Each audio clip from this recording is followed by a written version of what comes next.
Muy interesante este aparatito que tiene. ¿Cómo me dijo que se llama este? ¿Cámara? Sí, cámara. Muy bien, cámara. Perfecto. Bueno, pues mi nombre es Ferdinand de Saussure. Soy un lingüista francés, aunque nací en Suiza. Mi trabajo se ha enfocado sobre todo en los signos lingüísticos como las palabras, por ejemplo, que son cargadas de significación.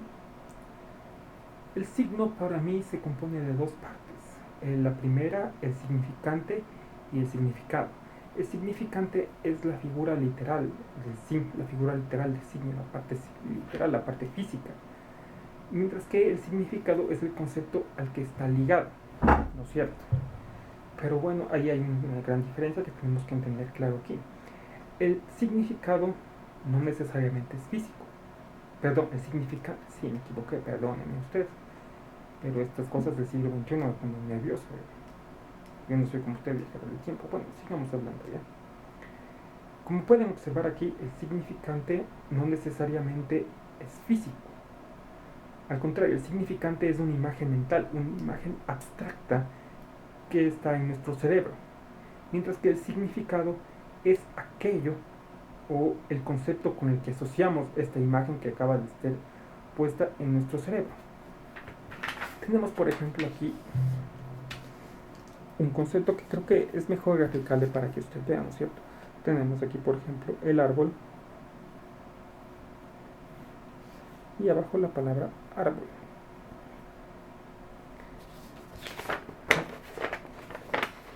Este es el significado, el significante, perdón, y este es el significado. Usted puede ver aquí que asociamos el árbol, inmediatamente nosotros sabemos lo que es un árbol. Nosotros como seres humanos tenemos idea de lo que el árbol significa, de qué es un árbol. Por supuesto, dentro de cada sociedad, dentro de cada cultura, este significado varía. ¿No es cierto? O al menos eso es lo que yo tengo entendido que pasa con los símbolos o con los signos. Ambas partes componen el signo o el símbolo que será dotado de significado por parte de los seres humanos a los que está dirigido esto, por supuesto, ¿cierto? Bueno, sí. Dentro, la relación entre el significante y el significado se refiere a una significación, y esto se representa mediante la unión de los dos, ¿no es cierto? Sí, así es más o menos lo que dice aquí, o supuestamente lo que este libro dice que yo digo.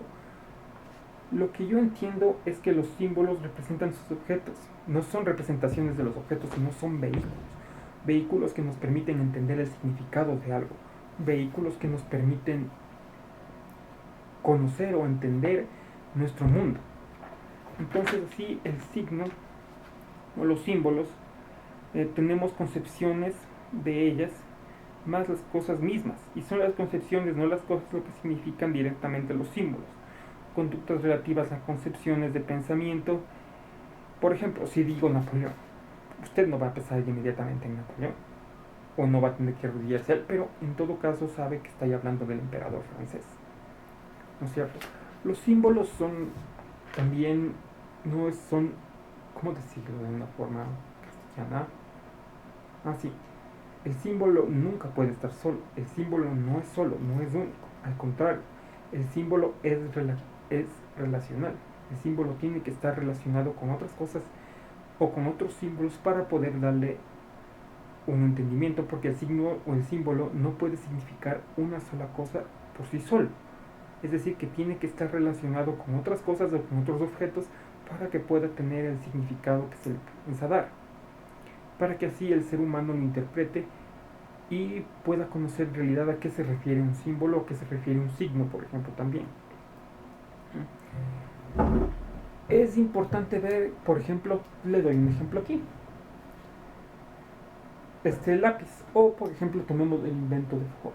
Sí, el invento de Fogg, el auto. El auto, por ejemplo, está compuesto de ruedas. Usted asume que es una rueda porque sabe que ha visto girar eso, porque sabe que lo ha visto en otras carretillas. Pero en cambio, el significado de llanta asocia que este mecanismo de rueda tiene que estar asociado necesariamente al automóvil. O en todo caso, sí lo ve en lo que se llama una volcanizadora, perdón, en la que ve la llanta sola. usted asume que ahí hay un lugar donde se reparan llantas, más no carros, por ejemplo, porque está hablando solo de llantas y tiene el símbolo de la llanta ahí. Los símbolos ayudan precisamente a ese entendimiento también. Acá tenía algo. Sí, los símbolos siempre tienen que ser relacionados, porque el símbolo no es absoluto, no puede ser un absoluto único. Espero que me haya hecho entender con eso, ¿no es cierto? Sí, bueno. Aquí en este libro interesante de Chandler, por ejemplo, dice que me enfocaba en el símbolo lingüístico como una palabra privilegiada fonocéntricamente en la palabra hablada. Como hemos notado, me referí específicamente al significante como una secuencia de sonidos.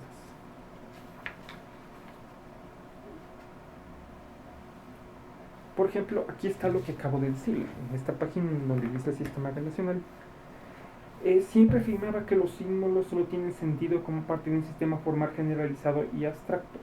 Su concepción del significado era puramente estructural y relacional más que de referencia. Se daba primacía a las relaciones más que a las cosas. Exactamente, eso que yo quiero decir. Para poder entender un sistema lingüístico, por ejemplo, tenemos que entender la relación que existe el objeto con el mundo. Eso es básicamente lo que yo pienso que podríamos hablar sobre los símbolos, ¿no es cierto?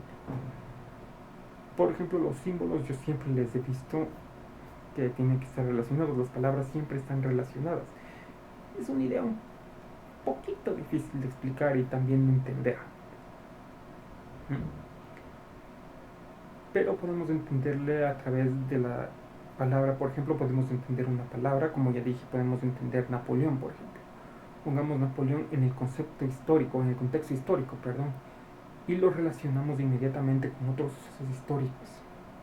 Pero para eso tiene que haber un previo conocimiento, tiene que haber una inducción anterior que nos indique que Napoleón fue esta persona. Para una persona que no sepa quién es Napoleón, la palabra Napoleón tal vez no signifique nada. Entonces, siempre que tenemos que hablar de sistemas diádicos, siempre que queremos hablar de relaciones, tenemos que ver también una perspectiva diacrónica. No una perspectiva sincrónica, sino una perspectiva diacrónica también. Porque si bien la perspectiva sincrónica nos permite entender ciertos símbolos con su relación inmediata, una perspectiva diacrónica nos va a permitir tener una, ¿cómo decirlo?